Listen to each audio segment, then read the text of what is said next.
Pleasant morning to all present.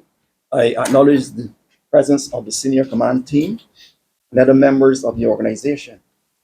I also welcome members of the media for this briefing. I know I must ask your forgiveness for holding it Sunday. I know some persons are very steep in their church attendance, so I apologize for that. But we are here this morning because of a pressing problem for us, and no doubt for members of the general public. And we have to tend to this problem.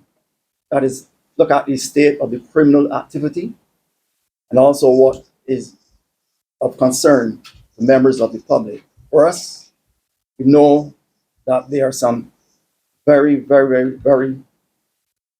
unfortunate incidents which are occurring, and they are happening because of level of firearms in the country.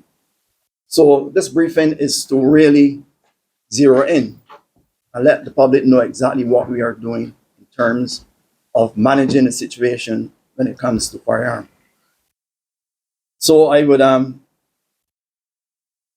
start by referencing the incident which occurred just a night ago.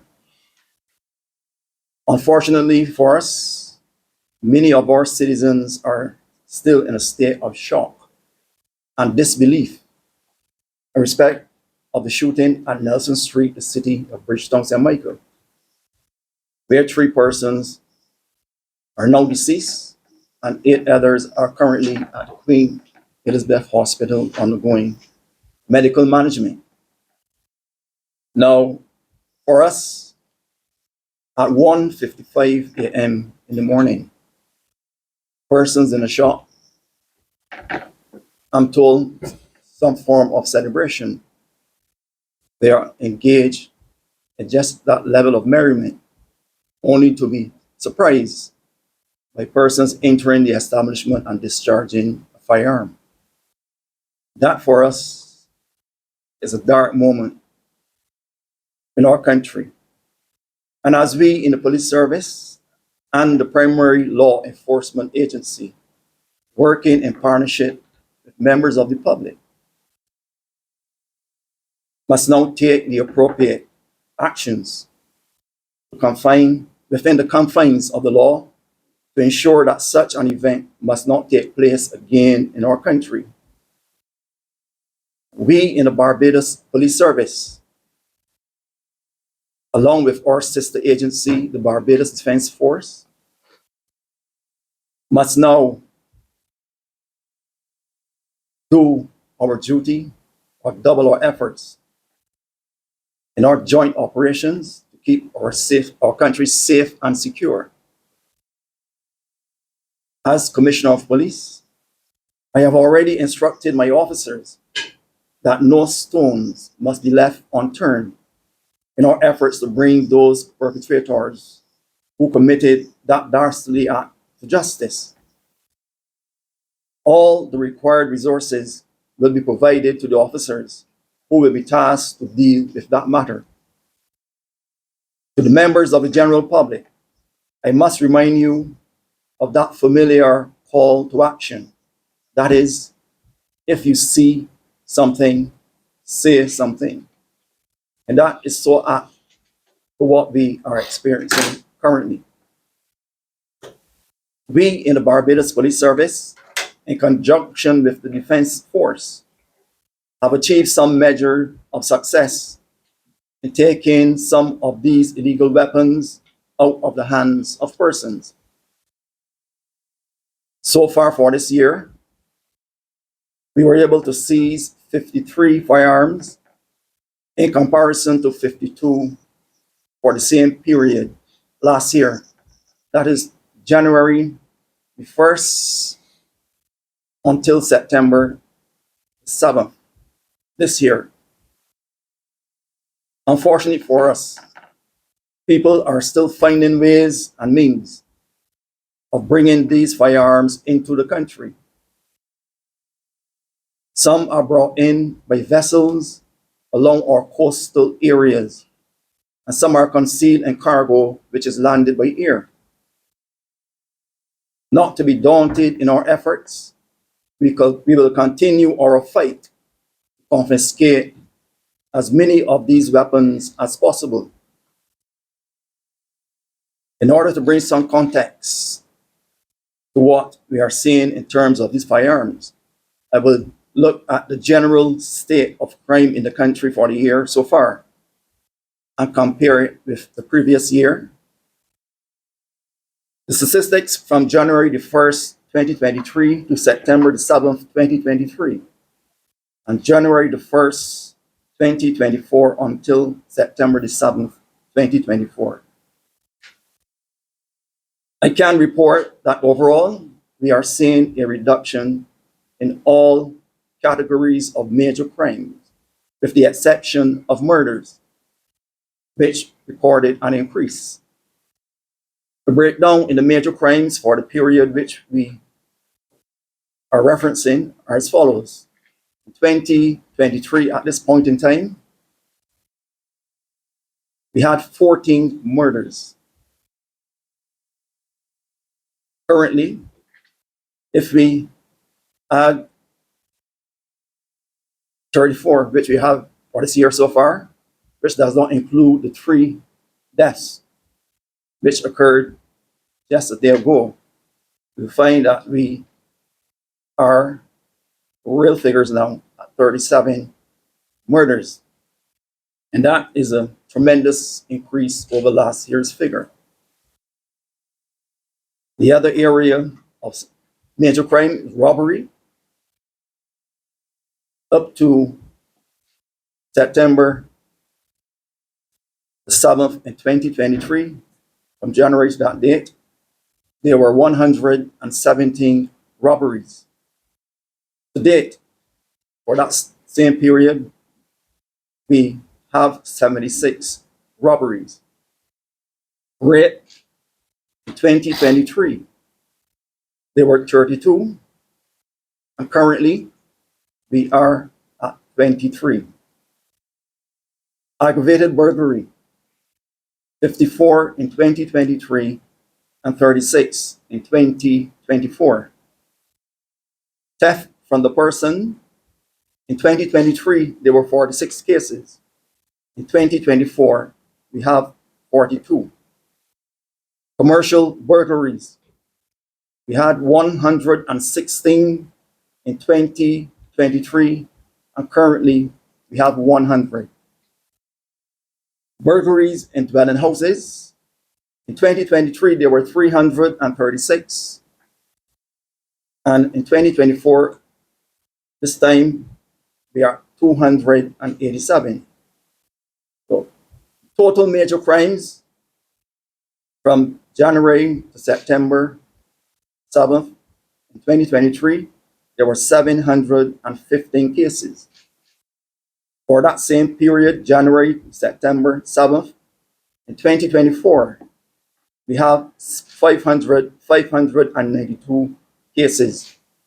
This represents a reduction of 17% in major crimes. The total minor crimes we have for that same period in 2023, there were 3,493 cases, and currently we have 3,475, a marginal reduction of 1% in minor crimes. When we combine all these crimes, that is the major crime and the minor crime, there are 4,208 cases for 2023 and 4,067 in 2024.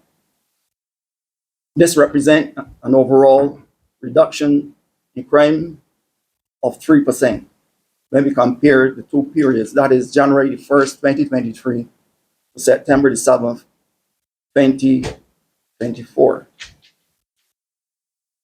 The information which I shared with you, members of the media and the general public, clearly shows that the primary criminal threat to our safety and security as a country is the issue with firearms, both in the possession and use of these firearms.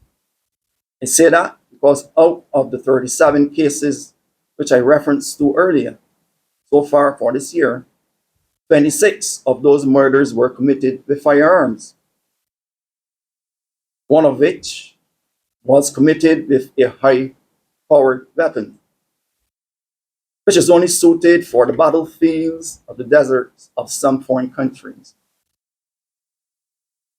Other crimes, were enabled by the use of firearms. So whether it was robberies, wounding with intent, endangering lives, firearms played a major role in executing those crimes. I must say emphatically that the police service is not at war with no gangs, groups, or individuals in this country, but we will employ every legal available means to ensure that the criminal element do not hold the people of this country to ransom. We saw the problems and continue to see the mayhem which the reckless and callous use of these weapons visited upon our neighboring islands and further afield. This is the time for all of us to play our part in this call to action, which is now. No doubt, there will be an elevated level of action in what we as the police service employ to achieve our mission. So the message is clear exactly what our intent will be. We will continue to dominate some districts. That is, our presence will be felt in those districts which have become seabeds for criminal activity. We cannot sit idly by and hope or wish things away. It will not happen. It calls for firm, decisive, and step-by-step decisions. That is, dealing with the major and the minor. So the aspect of zero tolerance will be a go-to, a first stop for us in addressing this problem. So some situations will require a short, sharp shock to bring situations under control. Let me appeal to members of the public that when my officers and officers from the BDF or anyone who comes to our assistance, please do not get in our way to have probably recordings or pictures taken. Do not make our job more difficult than it is. But if you're coming, see what is happening, come to assist us, not to prevent us from doing what we intend to do. There will be a zero tolerance approach to persons who interrupt us in executing our duties. That is how we will deal with this situation. Our officers will be on duty 24/7, 24/7 in problem districts which are likely, more so, working from our intelligence. We know places where we must target, places where we will find weapons, and places where there have to be strong oversight and make sure there is no coming together or gelling of those persons to put our country under some level, whether it's harassing the general public or preventing persons from executing or carrying out their duties or going about their business without any upheavals or having to look over their shoulders.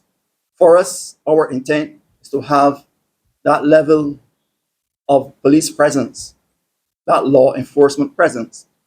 that can reassure members of the public that their safety and security is our number one priority.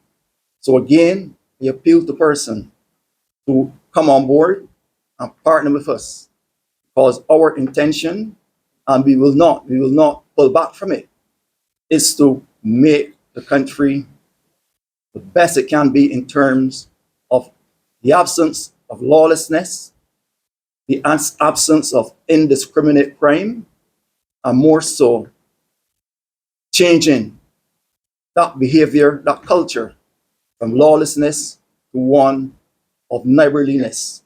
That is what we are set about to achieve. And I can say that we in the police service cannot do it on our own. So again, I finally appeal to each and every member of the public, man, woman, and child, to see the police officer as a friend, as a partner, someone who have their interests at heart. So with that, I pause to engage members of the public who may have a question or two or three to ask.